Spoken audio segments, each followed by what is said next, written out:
Hi everyone, Cassie Alia here. I am the CEO and founder of Serve and Connect, and I'm joined by my friend. Frederick. I'm the intervention specialist with Midlands Fatherhood Coalition, Lexington.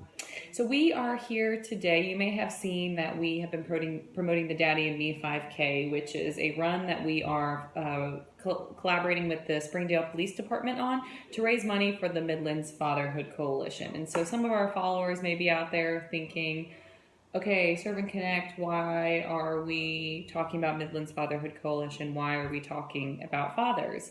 And when I think about why this matters so much, I immediately think of you, Frederick, and just how powerful from day one your story has been in shaping my awareness of the importance that dads matter and we all need to work together to support our fathers, that we can work proactively to prevent fathers from being involved in the criminal justice system, that we can work proactively to support children in living their best and most rich lives. And that's why it matters so much that we join police and community together to support the Midlands Fatherhood Coalition. And so I just hope that you all are as touched as I have been by Frederick's powerful story. So Frederick, if you wouldn't mind getting started, just share with our audience a little bit more about your story. Okay.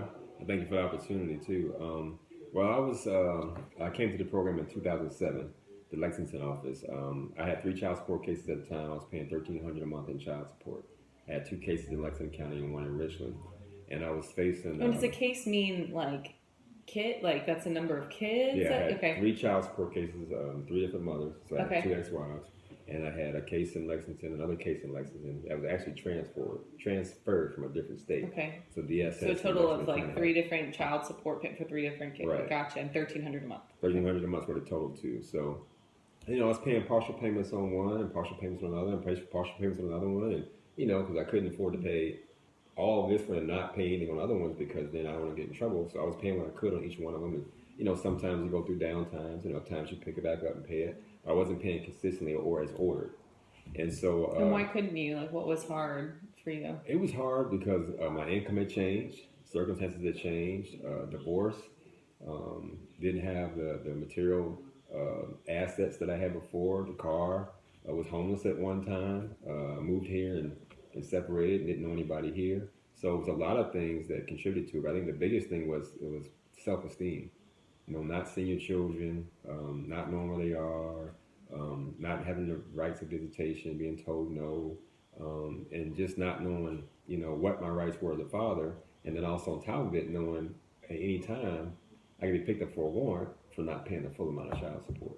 It must have been so stressful and so hard. You're feeling like you're letting your kids down, and you're also feeling this pressure of what's going to happen to me. Right, you're letting yourself down at the same time because you want to do better, but a lot of guys face the situation of if I go get a job in the new Higher Reporting Act, I have to turn in my social security number, who I am, I might get served with a warrant at work.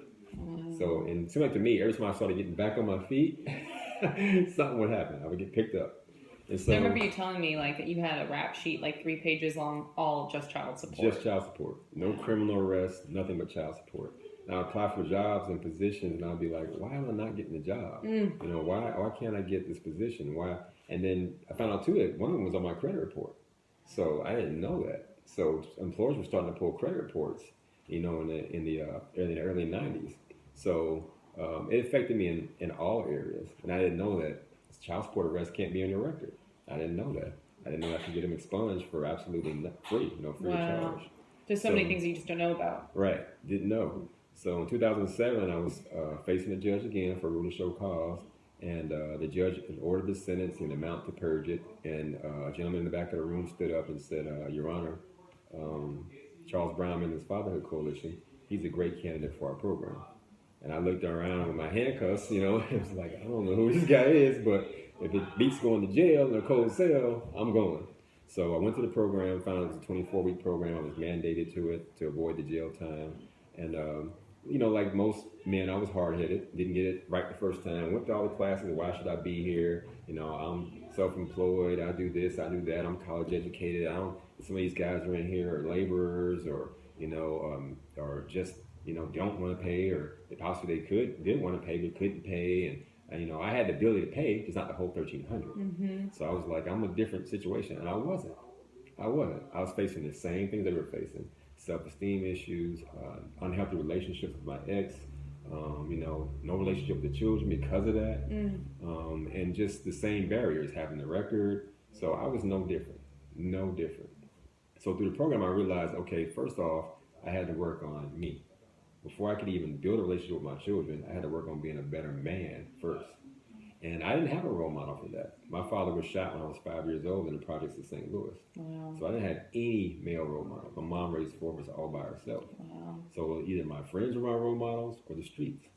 So I didn't have anybody to tell me. And even though I had a child late at age 27, I still probably went from adolescent to father and probably skipped manhood somewhere in there, So, I skipped one of the stages of manhood, and we have a lot of young fathers that go straight from teenage to fatherhood. They skip adolescent and manhood. Oh, yeah. So, you realize in the program the barriers that you have. You realize how to overcome those barriers, how to get your record expunged, how to get your license back. My license was going to get revoked. I had to fight that. Wow. Because I did insurance sales and investments. So I was on commission. Well, if you can't drive to your clients' houses, you can't make income. So I had to fight that, and it's just a lot of guys are fighting those same issues. So on with the information, with the guys that had the expertise, with the intervention specialists, Changed your life. Oh yeah, and the Midlands Fatherhood Coalition brought in a lot of other people. And then what also happened for me too is I didn't have health insurance, so I didn't have health screenings, didn't get regularly checked. And through the program, we had the health program as well. So I got screenings every 6 months. Wow. Even when I graduated, I came back every 6 months and got screenings. So there's a lot of benefits to the program that are not just, on the surface. People think, well, we help with child support. It's one of the smallest things we do. We help with developing the entire man holistically, when you can help a man with his self-esteem, help him get employment, teach him the job readiness skills and retention skills. Teach him, hey, you do have rights. You can file for visitation and get visitation rights. And if she violates it or he violates it, they can get in trouble as well. Just really helping the whole father from his own individual growth all the way to just the big picture of his interaction with society so he can best connect with their children. And it's just such an important part. We know Angela, who's the executive director, said it so well. So many of the issues that we see in our world today, a common thread between them all is the need for a present and engaged father in people's lives and or in their children's lives. And if we can really work, and fathers get so often ignored, and it can lead when we look at public safety, community safety. You're a different case, but I can understand if a dad is in that boat feeling so hopeless, it may lead to worse things if they don't have other options and they're desperate, and how do we work together to support it and that we all can play a role in supporting dads? Yeah, I think the biggest key, like you said, is to realize that even if a father is not in the household, as long as he's involved, his children have a better chance at better education, completing high school and going on to higher education, vocational school, or a 2-year degree or a 4-year degree or a master's. They have a less likelihood to carry a gun. 279 times less likely to carry a gun if you have a father in your life. Wow. That is huge. Wow. Less likely for teenage pregnancy for daughters. Less likely to get involved in behavioral problems. The schools show that most of the behavioral problems are fatherless kids. So, and so often we just label this. I think people are aware, none of those statistics, my goodness, but are aware of the importance of a father, but it's just often so labeled as like the deadbeat dad, acting like it's just that these dads aren't doing enough, but we're not acknowledging how we can all play a role together to support. So tell us a little bit about how you think, so many people in the community, police officer or not, can play a role. How can police play a particular role? Let's start with our South Carolina police officers. How can they help dads reconnect with their families, and what can they do? I'll give a prime example. I was being picked up one time, one of the many times, by Lexington County Sheriff, and the way they found me was through social media, through Facebook. But I didn't have an address listed, I didn't have a car registered, I was under the radar trying to get back on my feet. I was headed to a job interview, and I got a knock on the door, and that's what it was. And so we're riding to the detention center. He says, man, I hate picking you up. Every time I come to get you, you're dressed like you're headed somewhere. You got a tie on. You never give me your palms. You don't run. I said, well, that's just going to make it worse. And so we're talking, and he said, I have a child support case. He said, my child support case is in New York. And he said, on my salary, I can't afford what I was ordered to pay. My wife helps me pay my case. So then I realized that everybody could be in this boat. And he said, look, man, he said, I hate to have to do this to you. He said, but I got to follow the law. So what it told me then was, okay, he was like one of the few people that actually acknowledged that, hey, I can identify with you. Then when I got to the detention center, there was another detention officer that said, look, man, I don't want to ever see you in here again. He said, you got to do better. You can change, and he cared. So I think with the officers, a lot of times they don't want to, I've had an officer before say, I'm not going to turn you in, but you need to go take care of this, for just a minor traffic stop. But they can actually reach out to the Fatherhood Coalition as well, I think that's the biggest thing. Now we're getting referrals from the sheriff. Lexington County, Lexington Police Department, my office in Lexington County.